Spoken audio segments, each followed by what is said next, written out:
إياك نعبد وإياك نستعين اهدنا الصراط المستقيم صراط الذين أنعمت عليهم غير المغضوب عليهم ولا الضالين.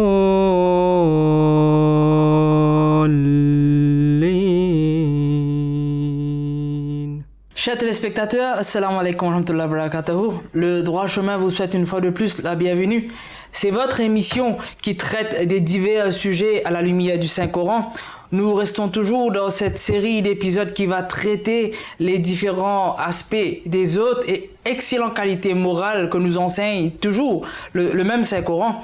Nous avons vu aussi que l'islam est basé sur les lois naturelles. Allah a envoyé le Saint-Coran qui nous enseigne des différentes façons qui nous permettent de mener une vie saine et pacifique tout en ayant la capacité de s'acquérir du plaisir d'Allah. Mais malheureusement, en revanche, on trouve un monde aujourd'hui, une société dans laquelle on vit, où il y a la promiscuité qui est répandue partout dans le monde.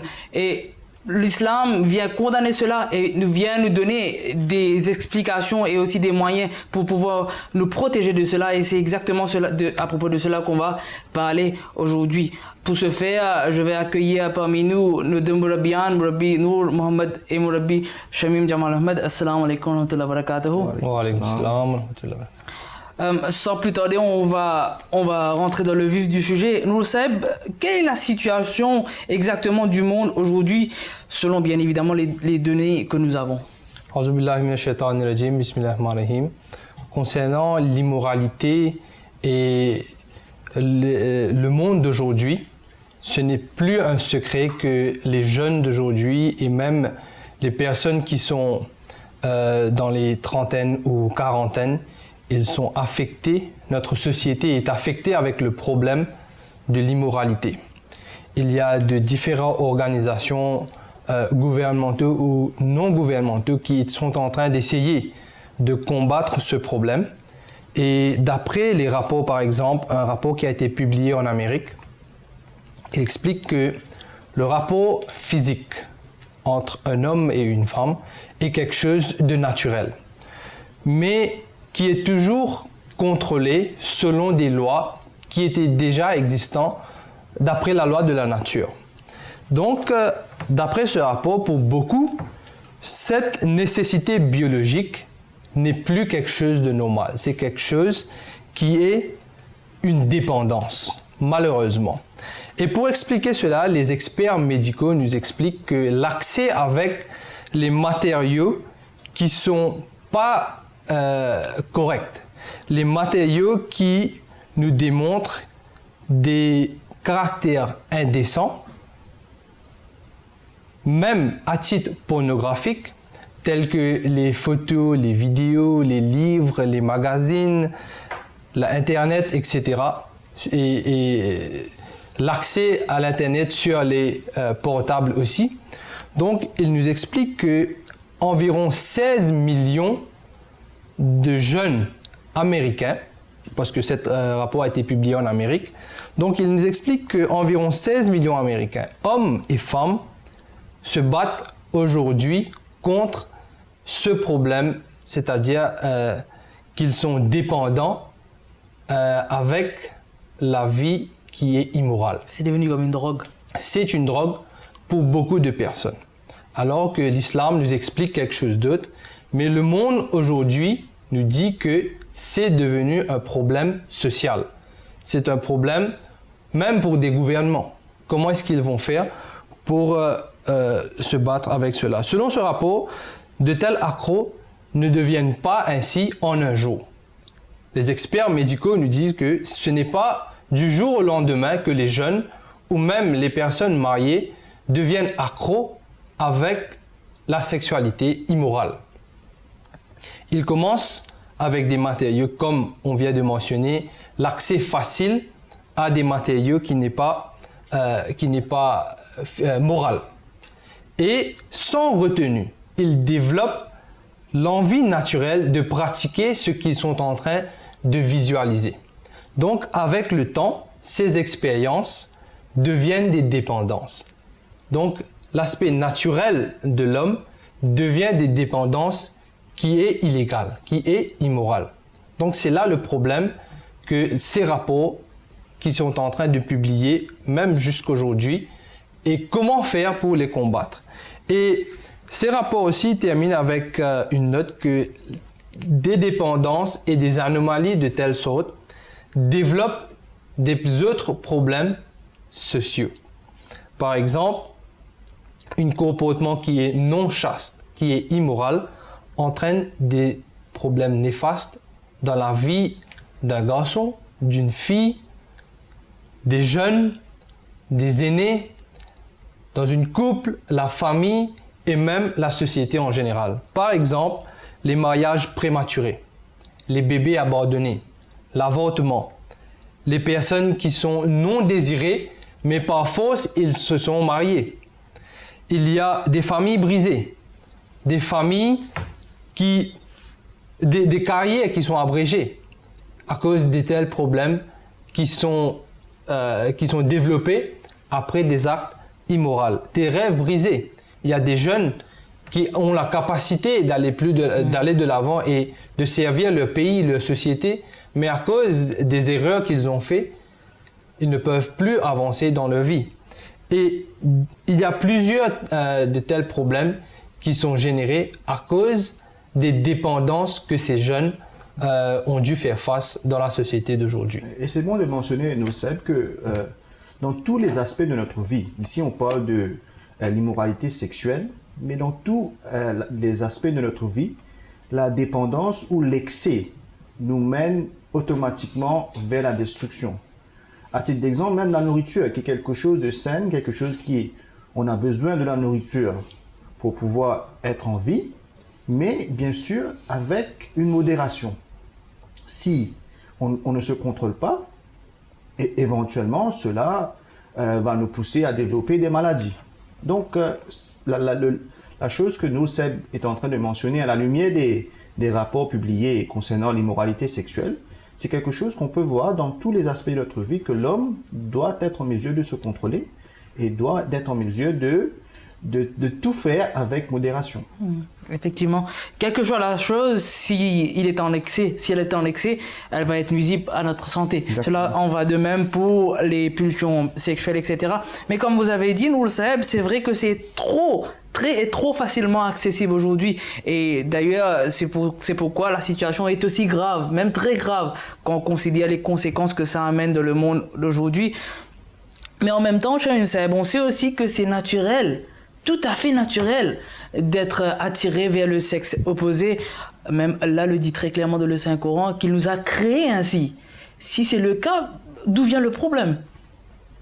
D'ailleurs, comme vous venez de mentionner, Allah à maintes reprises a fait mention dans le Saint-Coran qu'il a créé l'homme et le conjoint ou la conjointe. Donc, et cette attirance physique est quelque chose qui est tout à fait naturel, comme nous savons bien le mentionner. Mais on doit aussi réaliser que Dieu a octroyé des pulsions sexuelles, des instincts sexuels, pas seulement à l'homme, mais à toutes les créatures qui sont vivantes. Et cela ne concerne uniquement pas la procréation sexuelle, bien sûr. Les instincts naturels, on est incité par les instincts naturels dans tous les aspects de notre vie. Je viens de mentionner la nourriture, la faim, la soif, la colère, l'amour. Tant de choses qui sont des instincts naturels et qu'on est incité par ces instincts naturels à chaque instant de notre vie. Et c'est quelque chose on peut retrouver ces instincts et ces pulsions dans l'homme et aussi dans les autres créatures vivantes, dans les animaux. Quelle est cette chose qui va nous démarquer des autres, qui va démarquer l'espèce humaine des autres créatures que Allah a créées? Allah nous explique dans le Saint-Coran très clairement que Allah a octroyé à l'homme la capacité de contrôler et de réglementer ses pulsions et instincts naturels. Donc voilà la chose qui nous démarque des autres. Et comme on a expliqué assez clairement dans l'épisode précédent, que Allah a créé l'homme avec un objectif précis. Allah nous dit dans le Saint-Coran, وَمَا خَلَقْتُ الْجِنَّ وَالْإِنسَ إِلَّا لِيَعْبُدُونَ, que je n'ai créé les hommes et les djinns afin qu'ils m'adorent. Et comment faire l'adoration d'Allah? Comment développer cette relation avec Allah qui est le résultat de l'ibadah, de l'adoration, c'est de développer une relation avec Allah, bien sûr. Et comment faire cela? On a parlé dessus dans l'épisode précédent que l'homme, Hazrat Masih Maud alayhi salam nous a expliqué que l'homme doit avant tout essayer de contrôler les pulsions et les instincts naturels. Ce sont ces instincts naturels et ces pulsions naturelles, quand elles sont contrôlées par la raison, quand elles sont contrôlées par les enseignements de la religion, ces instincts deviennent des qualités morales. Tout comme dans les livres de hadith, c'est-à-dire les dires du saint prophète sallallahu alayhi wa sallam, comme il explique que le but de notre création, d'après le Saint-Coran, d'après Allah Ta'ala, c'est de faire ibadah d'Allah Ta'ala. Mais tout ce qui a été créé dans ce monde, c'est pour nous aider à parvenir à ce fin. C'est-à-dire, le monde a été créé, les choses matérielles ont été créées pour que l'homme, pour que nous, on puisse voyager vers Allah Ta'ala et faire ce chemin. Et donc, quand on parle ici de l'acte de la procréation, ceci est un instinct naturel. Quand cet instinct naturel est réglementé par la raison, par les enseignements de la religion, cet même instinct devient une qualité morale qui est connue comme la chasteté. Donc, pour revenir vers la question, pourquoi doit-on contrôler cela?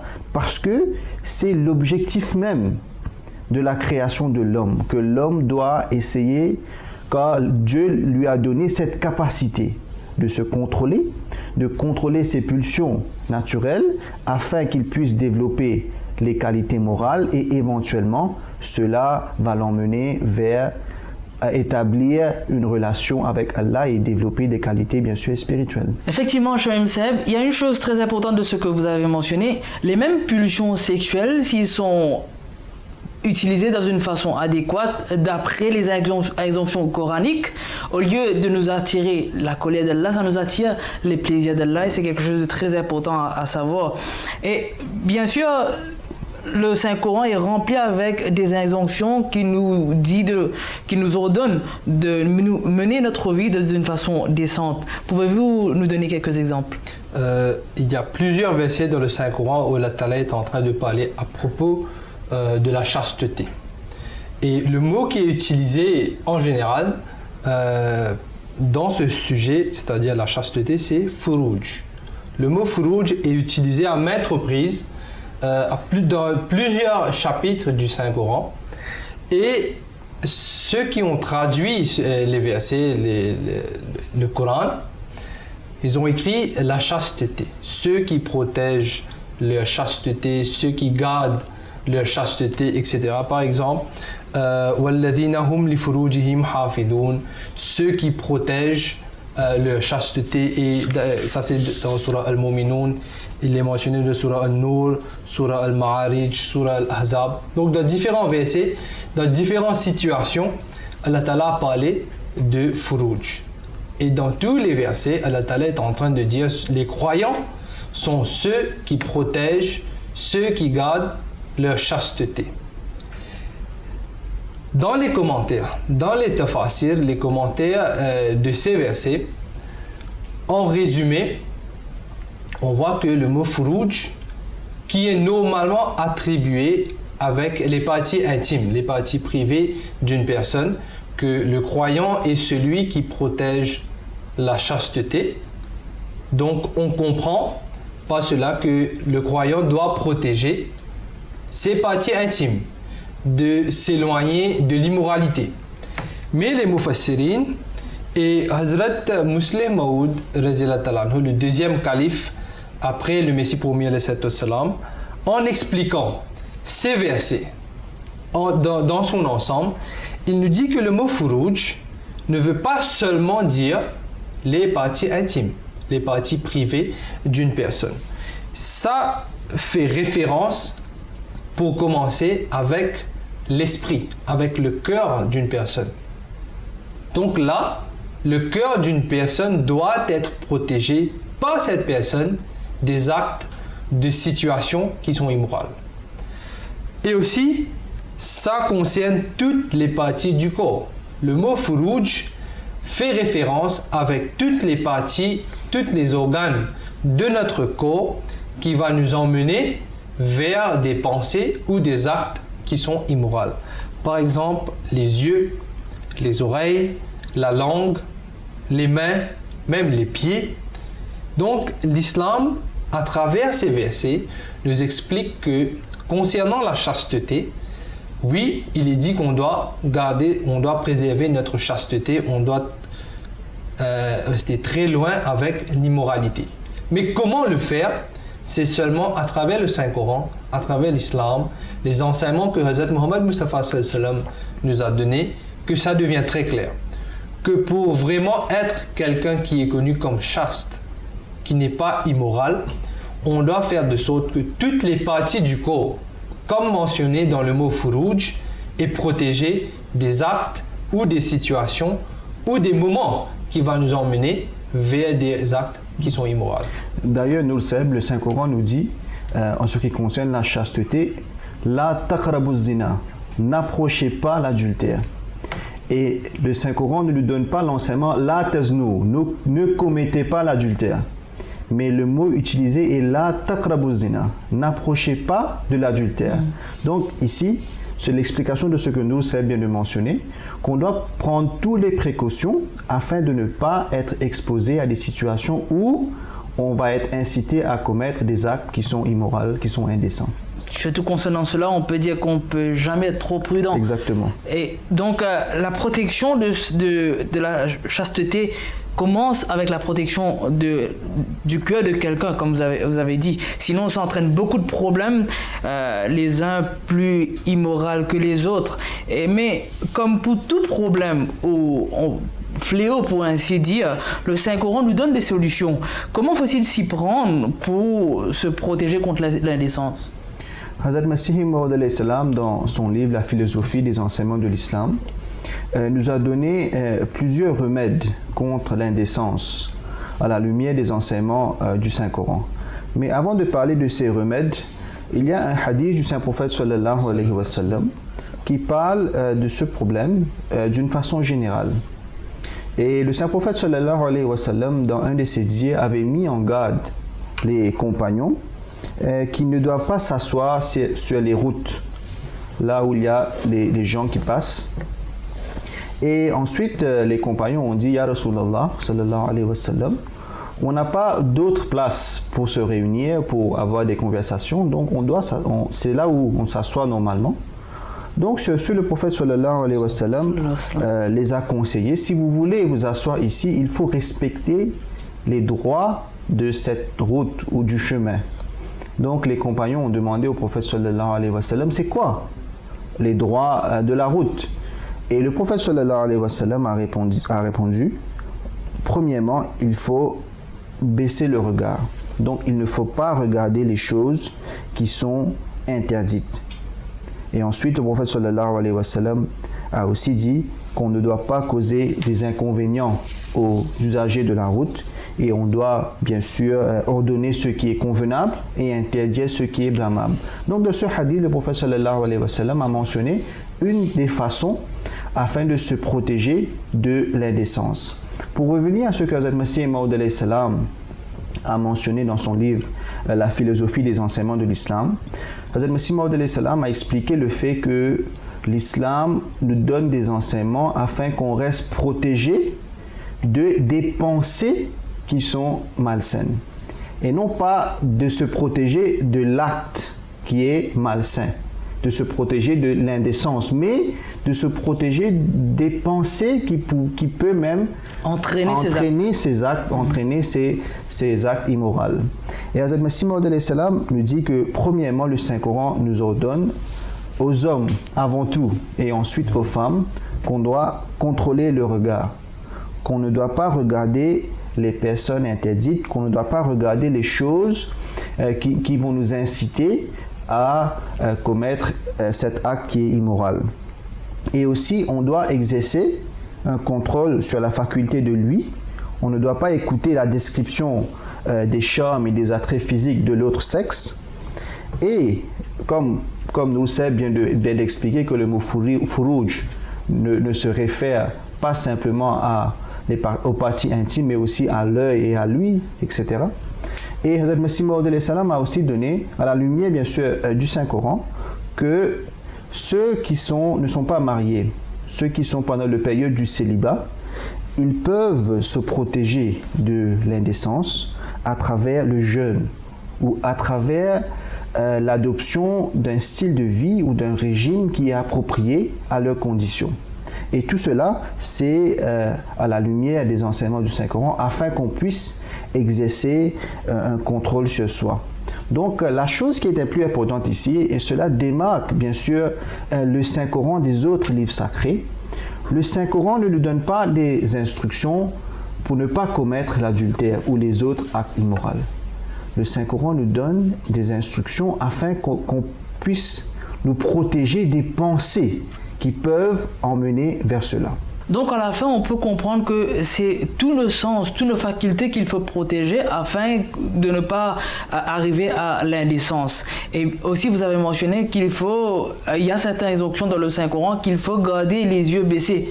Et surtout que c'est plus en fonction, dans le contexte des hommes que c'est révélé. Et ensuite, ça va s'appliquer bien évidemment aux femmes aussi. Comme Shamim Sab vient de mentionner le hadith, qui est mentionné dans Sahih Bukhari, où le Saint-Prophète sallam, en s'adressant à ses compagnons qui n'avaient pas le choix, il disait qu'ils n'avaient pas le choix excepté de s'asseoir sur le bord du chemin, et c'est là que le Saint-Prophète sallam a dit qu'il faut respecter les droits du chemin, et ses compagnons ont dit que nous on n'a pas le choix, on doit s'asseoir ici, et le Saint-Prophète sallam les a donné l'instruction qui est très claire que dans ce cas, donc la meilleure c'est de ne pas s'asseoir sur le chemin, sur le bord du chemin, de ne pas faire ce type de groupe. Mais au cas où ils n'ont pas le choix, là il faut observer la condition qui est principale, c'est-à-dire de baisser les regards, d'observer les droits du chemin, de ne pas causer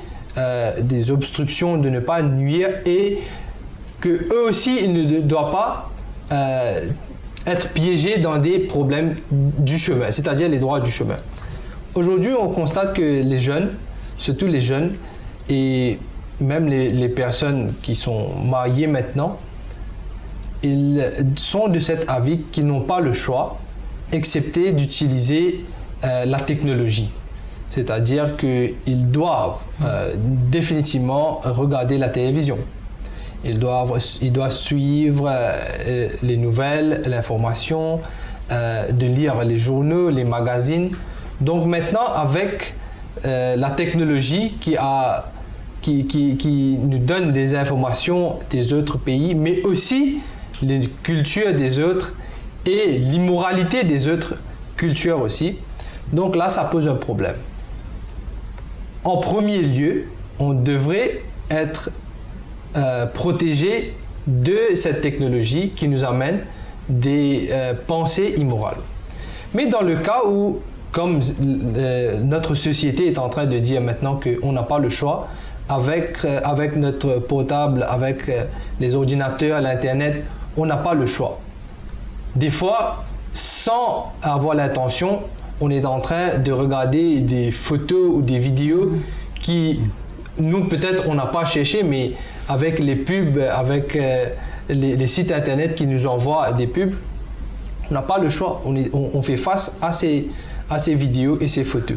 Et là, le Saint-Prophète sallam a très clairement donné la solution à ce problème, que dans ce cas, il faut observer le Radé Basar.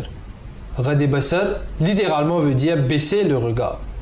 Mais Radé Basar veut aussi dire de ne pas se mettre dans de telles situations où on va être exposé à des choses qui sont indécentes. Se mettre à l'abri. On doit se mettre à l'abri, on doit essayer de faire de sorte qu'on est protégé, que nos enfants aussi sont protégés de ces dangers qui sont présents sur l'Internet, sur nos portables, les ordinateurs et même la télé. Et en sortant de sa maison, on a tout fait pour que nous aussi, notre esprit est clair. Que notre habit, dans notre habit aussi, on est protégé. On va respecter le droit du chemin. Il y a le droit du chemin qui veut dire on doit respecter les autres, mais nous aussi, on doit nous respecter. On doit faire des efforts pour se mettre dans une tenue que les gens ne vont pas être en danger à cause de nous. Et ici, on parle et des hommes et des femmes aussi. Effectivement, si quelqu'un arrive à mettre ces conseils en pratique, bien évidemment, il sera protégé. Et chers téléspectateurs, comme vous avez pu le constater, le Saint-Coran répond très adéquatement à toutes ces questions qu'on a pu poser et fournit aussi des solutions pratiques, même aux problèmes les plus contemporains qu'on puisse trouver. On espère qu'on a pu éclaircir un peu ce sujet pour vous. Et juste avant de finir avec cela, je vais profiter pour remercier nos deux Mourabians pour leur aide précieuse et vous, bien évidemment, à vous pour votre attention. Jusqu'à la prochaine fois, je vous dis assalamu alaikum wa rahmatullahi wa barakatuh.